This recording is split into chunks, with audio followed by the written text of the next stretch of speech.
Assalamualaikum warahmatullahi wabarakatuh. Halo anak-anak, bagaimana kabar kalian? Semoga selalu dalam keadaan sehat walafiat ya. Jumpa lagi dengan Ibu Aprilia Kartikasari pada materi mawas diri dan introspeksi dalam menjalani kehidupan untuk kelas 7 bab 7.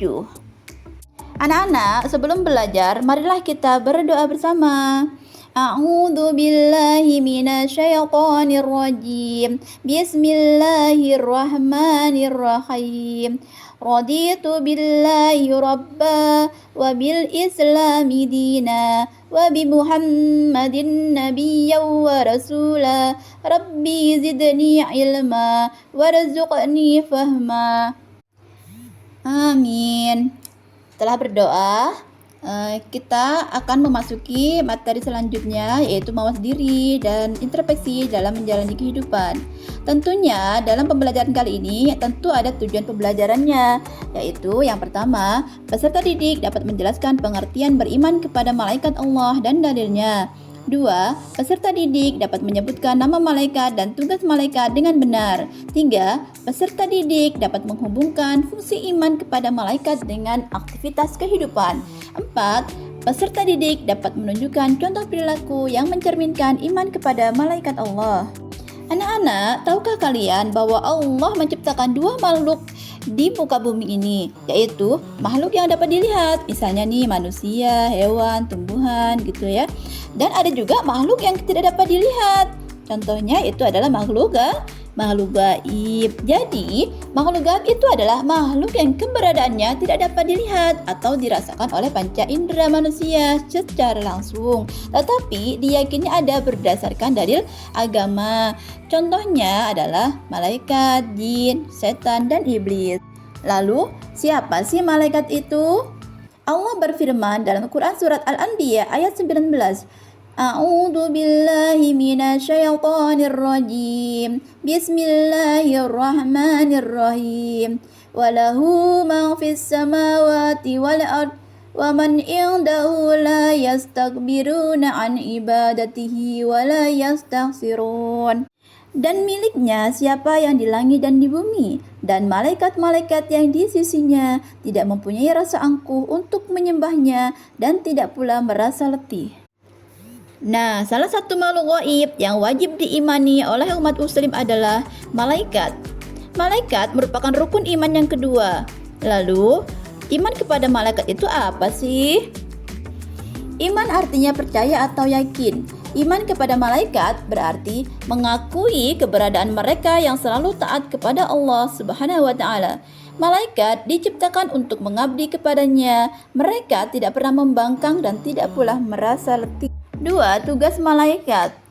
Al-Quran tidak menyebutkan berapa jumlah malaikat secara pasti, namun ada penjelasan melalui hadis Bukhari dan Muslim dari Anas bin Malik bahwa pada saat Nabi Muhammad SAW Isra Mi'raj dan bertemu dengan Nabi Ibrahim alaihissalam yang sedang bersandar di Baitul Ma'mur, di sana terdapat 70.000 malaikat.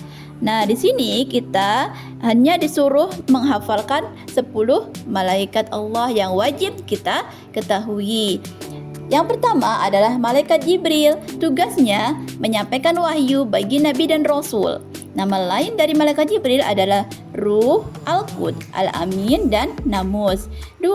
Ada malaikat Mikail. Malaikat Mikail tugasnya memberi rezeki kepada makhluk Allah dan mengatur alam semesta. 3. Malaikat Israfil. Tugasnya meniup terompet sangkakala pada saat datangnya hari kiamat. 4. Malaikat Israel. Tugasnya mencabut nyawa seluruh makhluk hidup. Yang kelima adalah malaikat Munkar. Tugasnya menanyakan manusia di alam barzah atau alam kubur.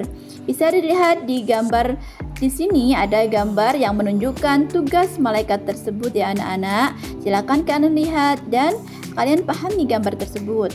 Selanjutnya yang keenam ada malaikat nakir.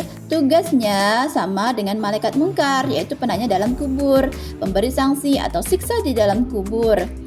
Terus yang ketujuh ada malaikat raqib. Tugasnya mencatat amal dan perbuatan baik manusia. 8. Ada malaikat atid. Tugasnya mencatat setiap amal dan perbuatan buruk yang dilakukan manusia.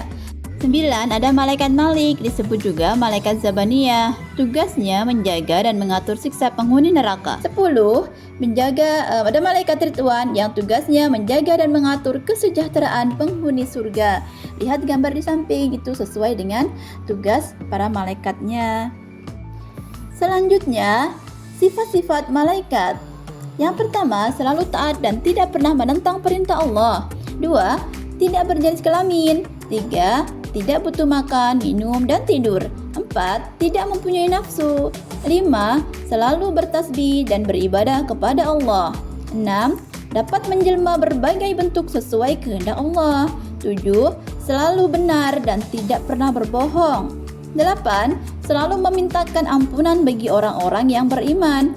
9. Tidak beranak, berayah, beribu, karena malaikat tidak menikah. 10. Selalu disiplin, yaitu mau melaksanakan perintah Allah. Lalu, apa sih perbedaan malaikat, jin, dan manusia? Anak-anak, malaikat itu diciptakan dari nur atau cahaya. Malaikat adalah makhluk gaib yang selalu taat kepada Allah, tidak makan, minum, dan berpikir jernih dan lurus, serta tidak bernafsu.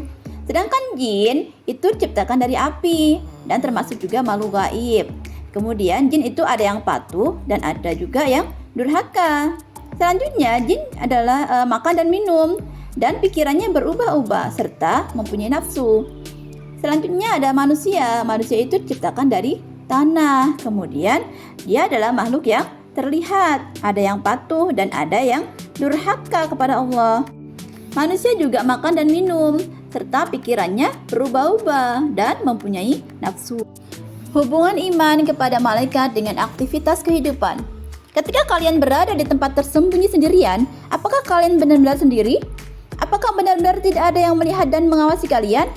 Tentu tidak ya anak-anak. Iman kepada Allah dan iman kepada malaikat memastikan kita tidak pernah sendirian. Kita selalu bersama Allah dan dua orang malaikat, yaitu Raqib dan Atid. Oleh karena itu, kita harus sangat hati-hati dalam hidup ini. Beriman kepada malaikat memiliki hikmah. Di antaranya yang pertama, memberi motivasi kita untuk selalu taat dan bertakwa kepada Allah seperti ketaatan para malaikat. 2. Menimbulkan kewaspadaan dalam berperilaku karena malaikat mengawasi perkataan dan perbuatan kita. 3. Memberi rasa optimis untuk selalu berusaha karena Allah Subhanahu wa taala akan selalu memberi ilmu melalui malaikat Jibril dan memberi rezeki melalui malaikat Mikail. 4. Memotivasi kita untuk selalu beramal soleh karena bekal itulah yang kita bawa kelak ketika meninggal dunia untuk menghadapi pengadilan Allah Subhanahu wa taala. 3. Perilaku menumbuhkan karakter positif sehingga tertanam dorongan untuk beramal baik dan menjauhi amal buruk. Setelah kita mempelajari hikmah beriman kepada malaikat, maka kita dapat menerapkan perilaku beriman kepada malaikat. Misalnya yang pertama, malaikat Jibril, kita selalu berusaha mencari dan memohon hidayah kepada Allah, bersyukur dengan cara banyak berbagi ilmu. 2. Malaikat Jibril, contoh perilakunya adalah berusaha secara maksimal untuk mencari rezeki yang baik dan halal. Malaikat Israel, contoh perilakunya adalah selalu memohon kepada Allah agar diselamatkan dalam menghadapi musibah dan huru-hara dunia maupun saat terjadinya hari kiamat. Malaikat Israel, contoh perilakunya berusaha mempersiapkan diri untuk menghadapi kematian, selalu berdoa agar terhindar dari siksaan sakaratul maut. Malaikat Munkar dan Nakir, contoh perilakunya selalu memohon kepada Allah agar dilapangkan di dalam kubur dan diringankan dari siksa kubur. Malaikat Raqib, contoh perilakunya selalu memiliki niat baik dalam segala hal, baik ucapan maupun perbuatan. Malaikat Atid, contoh perilakunya menjauhi niat buruk, perkataan yang kotor, perbuatan yang jelek, dan menjauhi perilaku tercela. Malaikat Malik, contoh perilakunya selalu memohon kepada Allah agar terhindar dari siksaan api neraka. Malaikat Ridwan, contoh perilakunya selalu memohon kepada Allah agar masuk surga dengan aman, menciptakan kedamaian dan ketentraman di dunia ini. Baiklah anak-anak, selesai pembelajaran kita pada hari ini. Semoga pembelajaran kita hari ini dapat mendorong kita untuk memiliki sifat sikap mawas diri, hati-hati dan introspeksi agar tercapai kebahagiaan dan keselamatan hidup. Marilah kita tutup pembelajaran kali ini dengan lafaz hamdalah. Alhamdulillahirabbil alamin. Ibu akhiri, wabillahi taufiq wal hidayah. Wassalamualaikum warahmatullahi wabarakatuh.